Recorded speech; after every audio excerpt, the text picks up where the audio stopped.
Welcome to the deep dive. Today we're tackling a document that's definitely got people talking. A leaked memo reportedly originating from the Trump administration. Right. This memo outlines potential staff reductions and, well, on a rather significant scale across various federal government departments. It's certainly prompting a lot of questions. Absolutely. And the core of our discussion today, diving into this memo, is to really understand what these proposed kind of sweeping staff cuts could actually mean, for the economy and for different sectors. Yeah. You flagged this for us, wanting to get a clearer picture of the possible real-world consequences. And our primary source for this deep dive is the transcript of a YouTube video from the Ring of Fire. They've taken a close look at this leaked document, and we're going to use their analysis as our starting point today. Okay, so let's get right into it then. The video claims this leaked memo points to plans for some truly substantial federal job cuts. I mean, the numbers being thrown around aren't small, are they? No, not at all. The video specifically highlights the assertion that these cuts could impact tens, if not hundreds of thousands of government jobs. Yeah. That kind of figure, it would represent a significant shift in the federal workforce. And the video also emphasizes that these proposed reductions seem to go much further than what we've seen in previous administrations. It's not just a minor adjustment, according to their analysis. Exactly. The scale being discussed here is portrayed as considerably more ambitious, you could say, than typical government restructuring efforts. So let's delve into some of the specifics. The video transcript details some pretty striking proposed staff reduction percentages for various departments. What were some of the key figures that stood out to you? Well, several departments are mentioned with potentially significant cuts. For example, the Department of Commerce is listed with a proposed reduction of 30%. 30%.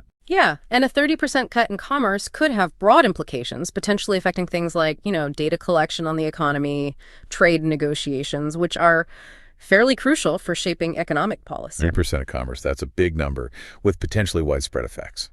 Okay. What about the Department of Housing and Urban Development? That one seemed particularly high in the transcript. Oh, definitely. The video indicates a proposed 50% reduction for the Department of Housing and Urban Development, HUD. 50. Wow. Yeah, a cut of that magnitude could really reshape how federal housing programs are administered and impact support for urban development initiatives. Half of HUD. That's quite a statement. The commentator in the video definitely had some, strong reactions to that number. What other departments did the transcript highlight with significant proposed cuts? Let's see. The Department of the Interior is mentioned with a proposed 25% reduction. Okay. And the Department of Justice at 8%. Now, interestingly, while 8% at Justice might seem smaller in percentage terms compared to, say, HUD. Right. Given the sheer size and scope of the DOJ, even that could translate to a significant number of personnel. Good point. And then there's the Treasury Department, also facing a substantial potential reduction of 30%. Another 30%. Yeah. A 30% cut here could affect various critical functions, from managing government finances to tax policy implementation. So across these key departments, we're looking at potentially very deep cuts based on this source. What about agencies that focus on areas like environmental protection and tax collection? Right. The Environmental Protection Agency, the EPA, is listed with a proposed 10% reduction. Now, while that seems lower than some others... Yeah, compared to 50%. Exactly. But even a 10% cut could impact their ability to monitor and enforce environmental regulations. Then you have the Internal Revenue Service, the IRS, facing a much larger potential cut of 33%. 33% of the IRS. That's what the transcript states. A 33% reduction at the IRS could really strain their capacity to enforce tax laws effectively and provide necessary taxpayer support. It could potentially lead to decreased revenue collection and, increased compliance burdens for individuals and businesses. A third of the IRS workforce, you'd almost think, with the complexity of our tax system, maintaining, if not increasing, their capacity would be a priority. That's certainly a common viewpoint. The video also highlights a proposed 43% reduction at the Small Business Administration, the SBA. 43%. Yeah, 43%. A cut of that size could significantly impact the SBA's ability to provide resources, counseling, loan guarantees, all that stuff for small businesses, which are often seen as the engine of job creation and economic growth. 43% at the SBA seems, counterintuitive, maybe, especially if the goal is to stimulate the economy. And finally, the video transcript mentioned the National Science Foundation. Correct. A proposed cut of 28% there. 28%. And the 28% reduction at the National Science Foundation could have, longer-term consequences for scientific research funding, potentially slowing down the pace of innovation across various fields. So yeah, these percentages, as presented in the video transcript, really paint a picture of potentially dramatic shifts in staffing levels. Okay, so we have these proposed cuts laid out according to the source. Now let's talk about the immediate economic impact as the video discusses it. The commentator seems very concerned about the potential fallout. Yes, the video argues quite emphatically that such large-scale job losses could lead to immediate economic disruption. The basic idea being a sudden decrease in federal employees means a significant number of people losing their incomes, Right. leading to reduced overall spending and potentially triggering a wider economic downturn. And they draw a parallel to the beginning of the COVID-19 pandemic, right? When we saw massive job losses in the private sector and the economy contracted sharply. Yes, the video explicitly references that. The beginning of the pandemic, where substantial job losses were followed by recessionary pressures and, those supply chain disruptions we all remember. The argument presented is that a similar shock to the labor market, even if initiated by government action rather than an external event like a pandemic, could have comparable negative repercussions on aggregate demand, economic activity. However, it's probably worth noting that a government-driven job cut scenario might have different dynamics than a pandemic-induced shock. How so? Well, for example, these job losses could be accompanied by government spending cuts, which might further dampen demand in the economy, maybe in a different way than the pandemic did. That's an important distinction. Losing your job has that ripple effect throughout the economy. And the video also points out that these job losses wouldn't be evenly distributed geographically. Precisely. The video emphasizes the concentrated impact, potentially, in specific areas, particularly in and around Washington, D.C., obviously, but also in other cities with a significant federal government presence. Right. A sudden loss of a large number of jobs in one region can have a really significant negative effect on the local economy, impacting businesses, services, everything that relies on the spending of those employees. Okay. Now, one of the points in the video that really stood out to me was the concern about the rationale, or maybe the lack thereof, behind these proposed cuts. The commentator calls the numbers arbitrary, suggesting they weren't based on much. That's a critical point raised in the video, yeah. The claim is that these proposed percentage reductions appear to lack a clear rationale rooted in, say, efficiency studies or a systematic identification of redundant positions. So no deep analysis mentioned. The implication in the video is that the numbers weren't derived from a careful, data-driven assessment of agency needs and performance. Economists might typically look at workload, service demands, statutory responsibilities, efficiency compared to similar organizations. Like the metrics you'd expect. Exactly. And the video suggests those kinds of analyses are absent here, or at least not mentioned as the basis for these figures. So it's presented in the source as more of a broad mandate for cuts, rather than a strategic effort to streamline government operations based on clear evidence. That's the interpretation presented in the video transcript, yes. The commentator suggests a lack of a well-reasoned plan or transparent methodology underpinning these proposed reductions. Okay. So if these cuts were to be implemented, what are some of the longer-term implications and sector-specific impacts that the video raises concerns about? It touches on quite a few different areas, doesn't it? It does, yeah. One of the initial concerns mentioned is food inspection. Food safety. Right. The video points out that these cuts could directly impact the individuals responsible for ensuring the safety and quality of our food supply.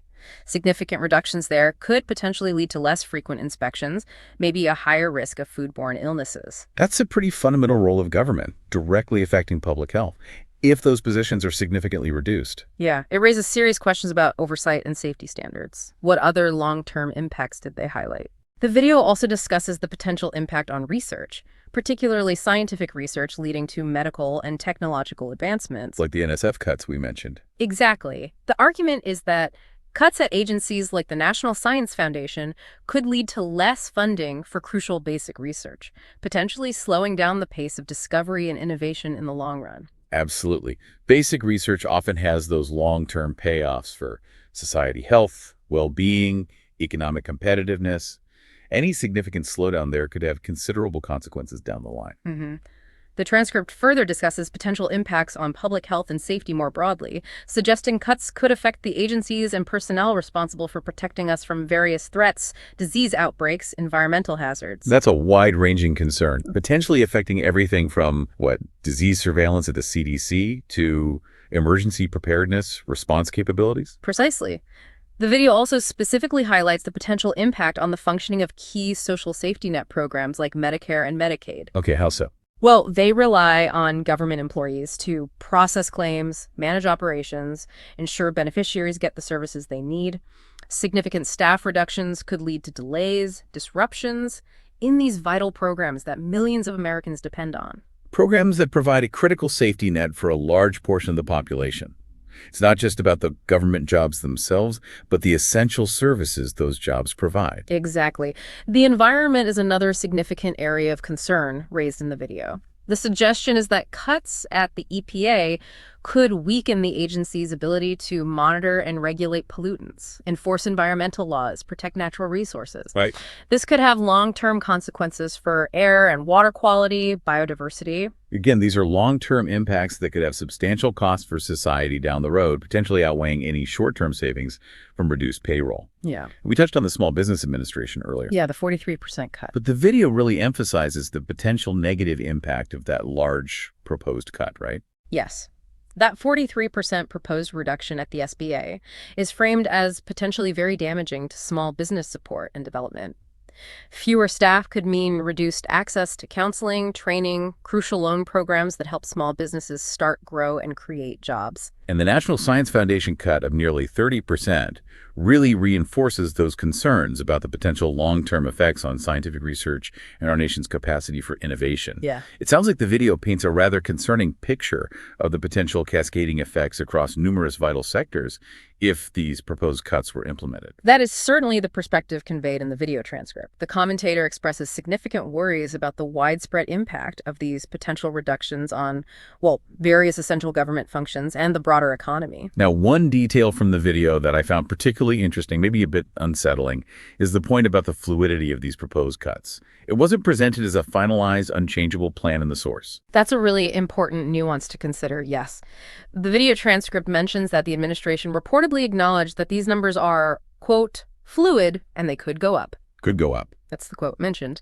It suggests that the initially proposed percentage reductions might not even represent the maximum potential for staff cuts in these agencies. Wow. Okay, that adds another layer of uncertainty and, frankly, raises further concerns. If the proposed cuts could actually increase, the potential economic and societal impacts could be even more severe than what these initial figures suggest. That's a valid and, concerning point. The fluidity mentioned in the source introduces a greater degree of unpredictability and makes it even more difficult to fully assess the potential long-term consequences.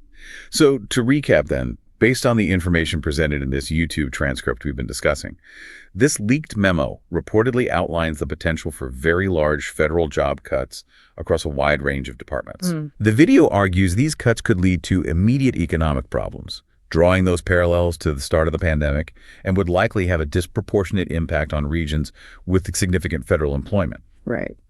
Furthermore, there are significant concerns raised in the video about the seemingly arbitrary nature of these proposed cuts and the potential for substantial long-term negative consequences affecting everything from food safety and crucial scientific research to environmental protection and support for small businesses. A wide range, yes. And the fact that these numbers are reportedly not set in stone, that they could potentially increase, that only adds to the uncertainty and apprehension surrounding this issue, according to the source. That's a comprehensive overview, I think, of the key concerns and potential implications highlighted in the source material. It accurately reflects the video's analysis of the scale and scope of the proposed reductions and the various ways they could potentially affect the economy and society. Okay, so considering the sheer scale and scope of these proposed reductions across such fundamental government functions, what areas do you think might experience the most immediate and significant disruption? And maybe what could be some of the less obvious longer-term ripple effects on the broader economy and society? Just thinking out loud here based on the discussion. That's a crucial question, yeah, for listeners to consider too. I mean, while the immediate impact of job losses and their regional concentration is clearly a primary concern raised in the video, some less obvious but potentially significant ripple effects could include maybe a decline in the overall efficiency and quality of government services. That could affect citizens' interactions with various agencies day to day. Yeah. We might also see a chilling effect on innovation if federal research funding is significantly reduced, impacting our long-term competitiveness. And furthermore, neglecting areas like environmental protection and public health, as the video suggests could happen, might lead to increased long-term costs associated with, environmental damage or disease outbreaks down the line. The interconnectedness. Exactly. The interconnectedness of these sectors means that cuts in one area could have unforeseen consequences in others. It's Yeah, complex. definitely a lot to consider and think about. Thanks for breaking this down with me. And for you listening, we encourage you to continue to follow this story as it develops, maybe seek out information from various sources, and, consider the potential wide-ranging implications of these proposed federal job cuts.